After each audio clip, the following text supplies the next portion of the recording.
A weekend college football kicks off with the world's largest outdoor cocktail party in Jacksonville, Florida. The battle, of course, between the Georgia Bulldogs and the Florida Gators. We're talking about a 6.5, 7-point favorite here, and this will be a free pick for me in just a moment. But no, that's not Brian Leonard, in case you didn't notice.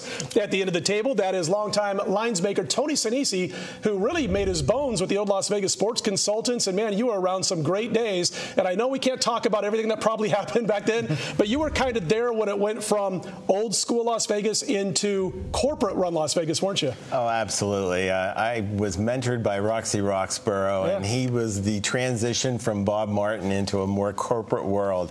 But the information age hit about 8 years into my reign there, and the internet changed my whole world. But it was great times. I remember doing a show at the Stardust hotels at the Racing Sportsbook. We used to do it. You might have still been in Pittsburgh. I'm not sure, but we used to do it. We had this old panel. It was about like this, about this long, and we would do the show on Saturday nights in front of the sportsbook audience. And when you had a few people who were a little bit angry about last-second beats, and you're up there selling, you learned real quick. Early, I did that show for like 6 years. You learned really quick and really early on that when you're doing that Stardust line, you don't brag about winners, because there might be somebody sitting 3 feet in front of you who just lost 3 bad beats, and you're talking about one of them being a winner for you. But anyway, some great work you guys did, by the way. By the way, that Stardust crowd, that was a different type of crowd, huh? A little bit.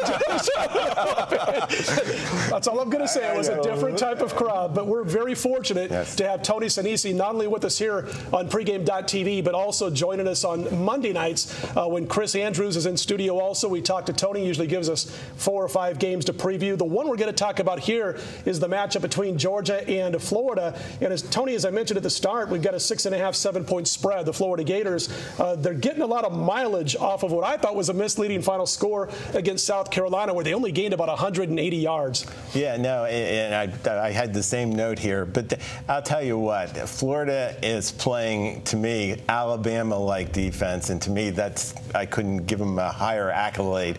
They are playing great defense. This was the perception on this game's really changed. About 6 weeks ago, maybe 5 weeks ago at the Hilton, Georgia was a 4-point favorite. So now we got Florida a 6.5-point favorite, and it's probably well deserved. Their defense is playing at a championship level.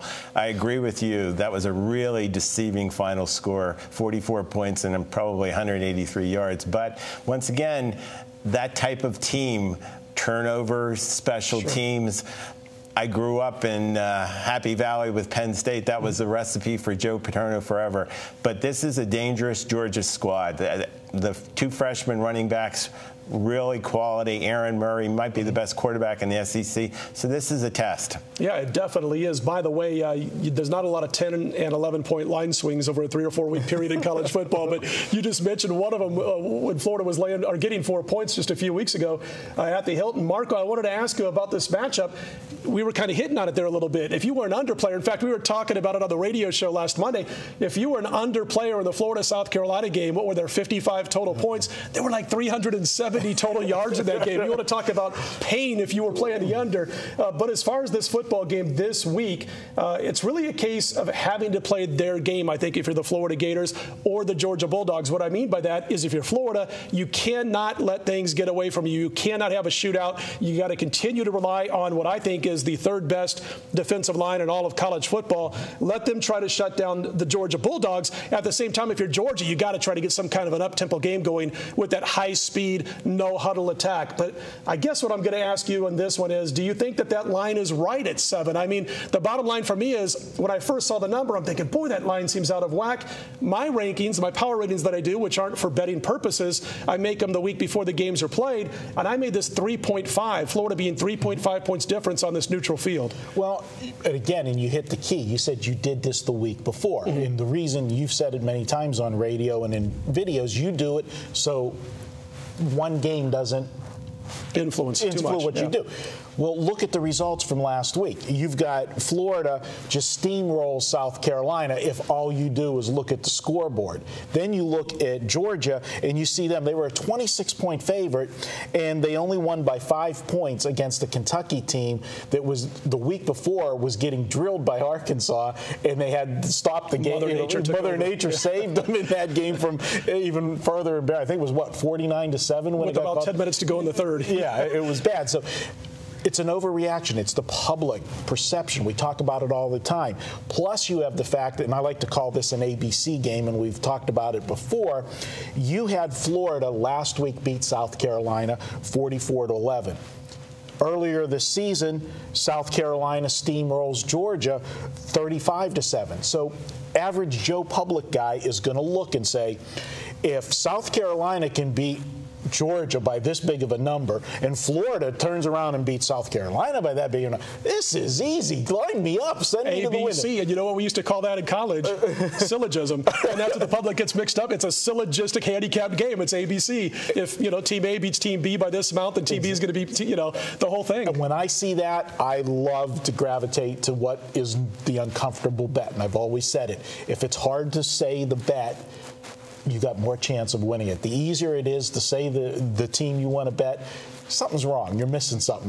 Bets shouldn't be that easy because these guys here do too good of a job with the lines. A little bit too sharp. I've kind of bad-mouthed in general, not Tony in particular, but bad-mouthed in general, the whole lines-making profession because they've beat me a few times, believe it or not. But see, I'm one of the guys that, and I'll admit to, everybody thinks they're smarter than the bookmaker.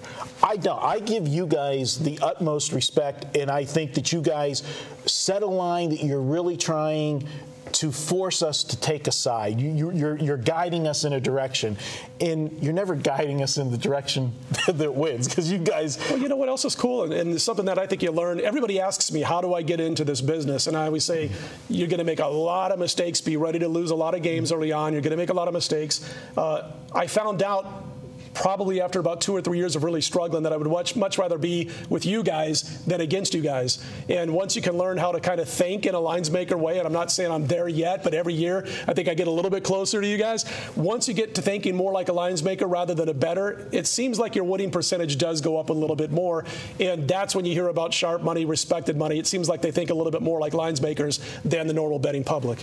No, I think that's fair. It's that I came out to Las Vegas in 1990, and I thought I had the game whipped, and I've worked in the lines making industry with LVSC for 21 years, and I learned every year. It's an education. I learned a little bit every year, and that's what it's all about. Since we're going to have you here all week long talking games, I just want to know, and I asked you this a couple of weeks ago on Monday night, but if people didn't hear about it on the radio, the biggest difference between 1990 when you first started making lines with LVSC compared to 2012? What's the biggest difference? Information, information, information, and I can't emphasize this enough. Back when I started, it was a real struggle to find information on certain teams, especially in college basketball. You might have a Utah State.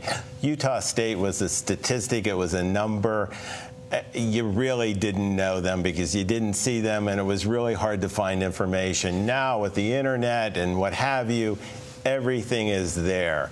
And from my perspective as a line maker, as long as I had the information you had, and I'll take my chances of how I'm going to interpret it and what I'm going to do with it. I just don't want you knowing something that I don't know, injury or what have you. So information is key. It's great for the bettor. It's great for the line maker. But boy, that world has changed incredibly. Last question I have about lines making, and it's been said many times that, like, for instance, I love November college basketball better than any other month from a winning perspective, and it's based on a lot of player matchups, who's coming back to teams, things like that. Is it a myth, or is it true that the lines makers are paying so much attention to college football and the NFL in November that they're paying less attention to college basketball? Is that just one of those urban myths? You know, there's a little substance there because as a line maker, and especially in today's world, seasons run into seasons, and it's a workload. on a college football or a Friday doing college basketball for the Saturday, there was a ton of games, and you really, really have to be disciplined. That early college basketball thing, I think there's a little something to that if you really have zeroed in on a team. I'll give you a great example of that. This goes back to Bill Self at Tulsa. Okay. And I read somewhere where he was putting such a premium on the early games because he wanted to make sure that those non-conference games were on the win column when they were deciding whether Tulsa was getting in or out. To me, that's valuable information on how you're going to treat those early games. You know, if you're a bettor, you might catch that. As an odds maker, maybe you're making a zillion games, you're going to miss it. So are there isolated circumstances where you're going to have the advantage? Absolutely. But for the most part, line making has gotten sharper, like everything else. Tony Sinisi, folks, you can see why I'm so excited about having him not only here and on pregame, but on our Monday Night First Preview Radio. By the way, we do have a game we were talking about, right? Georgia and Florida. This is my free pick.